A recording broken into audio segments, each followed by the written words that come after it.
Hello YouTube. Today I'm going to be making Shish Tawook. What is that, you might be asking? It's basically grilled chicken kebabs. I'm not going to be grilling them on the barbecue though. I'm going to be grilling them on a spit, one of those gyrating, turning sticks that has a heat source next to it and just crisps up wonderfully and collects the juices at the bottom. It is going to be so incredible. Anyway, I'm going to show you guys the ingredients so we can get started. So these are the ingredients that we're going to be working with today. We've got 1/3 cup of olive oil, extra virgin. We've got 1/3 teaspoon of ginger, 2 teaspoons of salt, sea salt, salt of the sea, 2 teaspoons of freshly cracked black pepper, a teaspoon of mint, dried. We've got 1/3 cup of yogurt.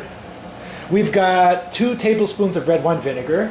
We've got 1/3 teaspoon of paprika, a teaspoon of halabi red pepper, very, very hot Syrian pepper, a teaspoon of tomato paste, a cup of lemon juice, and 15 cloves of garlic. We will also be using a cut up green pepper, cut it into chunks like this, a bunch of mushrooms with the disgusting crappy end cut off of it, and a whole onion, cut up into chunks. And of course the star of the show is always a kilo of boneless, skinless chicken thighs. More flavor in this. Better flavor than breast. Takes longer to cook, but it'll get crispier. If you want to crisp your breasts up, they're going to be dried on the inside. Not this. More flavorful. This is the way to go. Anyway, we're going to start mixing up the marinade, cutting up the chicken, getting it all together, and I'll show you what that looks like when it's ready. So in this mixing bowl, we're going to get all of the ingredients incorporated. Start with the garlic, the 15 cloves of crushed garlic. Add the red wine vinegar, the yogurt,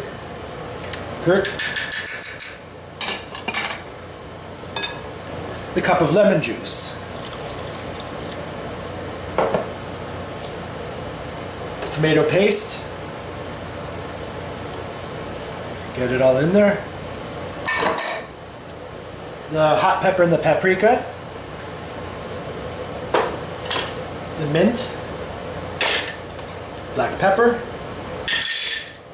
sea salt, ginger, and last but not least, the olive oil.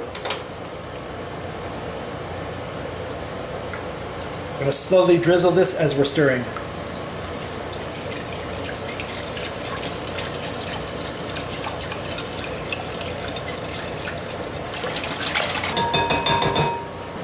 Okay, now that the marinade is done, let's cut up the chicken. These boneless, skinless chicken thighs pretty much come like this, like a longish strip. So what we want to do, maybe cut this into thirds, lengthwise, and then cut the thighs into little chunks, about, an inch at the most. Or maybe even a little bit more, because we're going to be folding it over the skewers. Okay, now that we've got the chicken cut up, let's try to salmonella-lessly move this chicken into the marinade. But mix it well, cover it up, pop it in the fridge for at least an hour, not more than overnight, and we'll skewer it up when it's ready. Hey, yeah, we're back. The chicken has been marinating in the fridge for a couple of hours, so we're just going to take it out now and skewer it up with the vegetables, and we're going to kebabicize them. The chicken has been marinating for a couple hours in the fridge, so it's ready. We're just going to skewer this up with the vegetables, and I'll show you what it looks like when we put it all together. Okay, so this is going to be very messy, but that's why we have the plate here, to catch anything that falls, or most of what falls. And we've got the vegetables and the chicken. Let's just start skewering it up. Take one of these skewers, put the mushroom on, piece of chicken. Look, this is how we want to do it. We want to put the first part of the chicken piece here, skewer it on, take the second part, fold it over like this. That'll ensure maximum crispification this way when it's folded, because there's more parts touching the fire. So one piece of chicken, one piece of veg, another piece of chicken,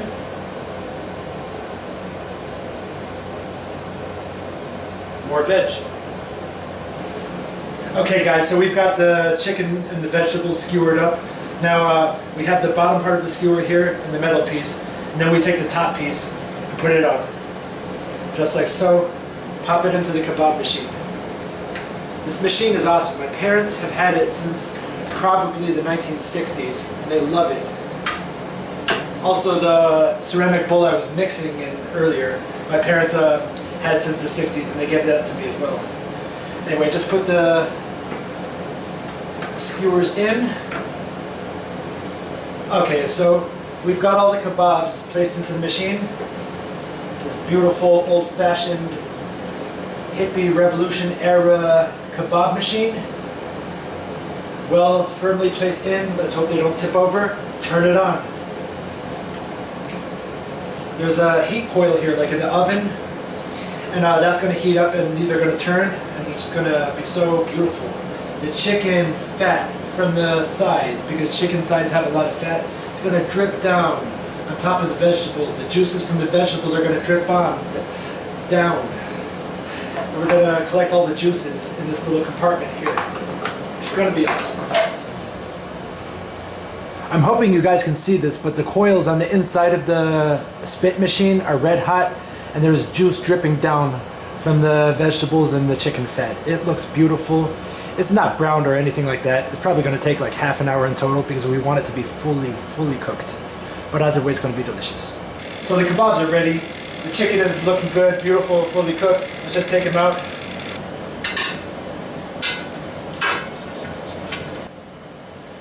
So this chicken is ready. Let's try a piece, one of the browner pieces.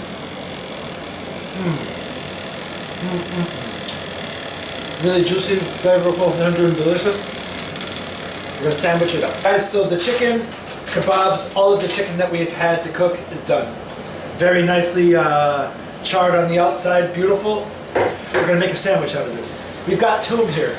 All that means is garlic. It's a garlic spread, kind of like Spanish alioli, like an aioli spread. Anyway, we're just gonna put some down to give the sandwich some flavor. I'll post a recipe for this one day in the future, but a nice amount of toom.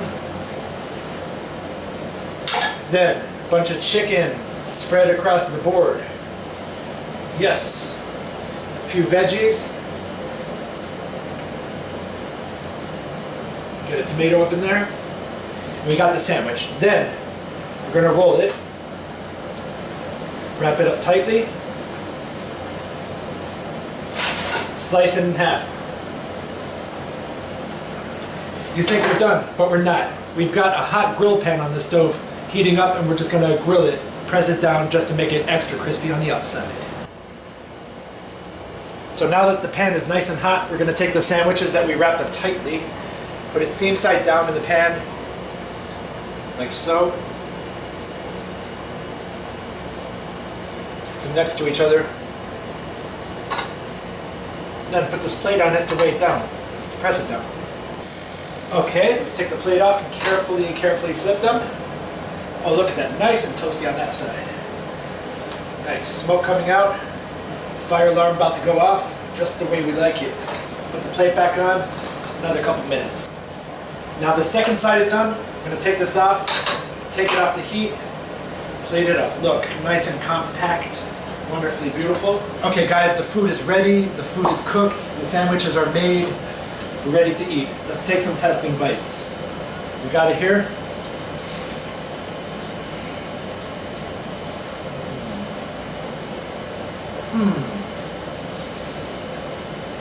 That is so good. It's lemony, it's garlicky, slightly spicy, savory, delicious, wonderful. Really good.